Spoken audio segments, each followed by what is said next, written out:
করে বলতেছে, হায় আফসোস, আজকে আমি আমার ভাইকে হত্যা করলাম, কিন্তু আমার ভাইকে কিভাবে দাফন করবো সেটাও জানি না।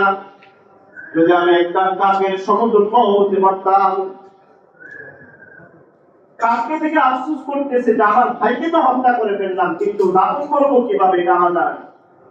আর একটা কাক, একটা ছোট প্রাণী আমাকে এসে শিক্ষা দিচ্ছে যে জমিনকে এভাবে গর্ত করো, এরপর গর্ত করে সেখানে তোমার ভাইকে দাফন করো। তারা তাকে লাঞ্ছিত করে, তার মধ্যে তারা হাসরত তথা তার ভিতরে এক ধরনের জ্বলন তৈরি করে দেয়, যার কারণে যত জালেম জুলুম করেছে তারা কোনোদিন শান্তিতে স্বস্তিতে কোথাও বসবাস করতে পেরেছে এরকম বলতে পারে। যদিও সাময়িকভাবে দেখা যায় জালেম হাসি খুশি কথা বলছে, যদিও দেখা যায় জালেম সুন্দরভাবে কথা বলছে, যদিও দেখা যায় তার স্বাধীন জীবন চলতেছে, কিন্তু হাদিসের মধ্যে আসছে কোন ব্যক্তি যদি কাউকে একবার হত্যা করে, ওই ব্যক্তি চিরদিন পর্যন্ত আখিরাতেও এবং দুনিয়াতেও সে কোনদিন স্বস্তিতে বসবাস করতে পারে।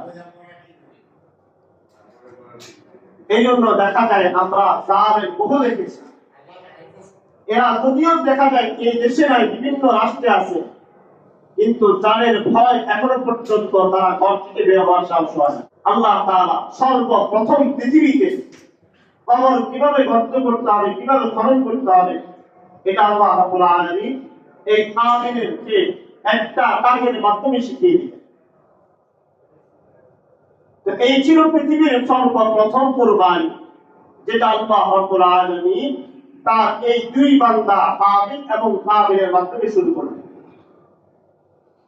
এই ঘটনা থেকে একটাই শিক্ষণীয় বিষয়, যা হাবিল বলেছিল, ইন্নামা ইয়াতাকাব্বালুল্লাহু মিনাল মুত্তাকিন, নিশ্চয়ই আল্লাহ তাআলা কুরবানি কবুল করেন একমাত্র মুত্তাকিদের।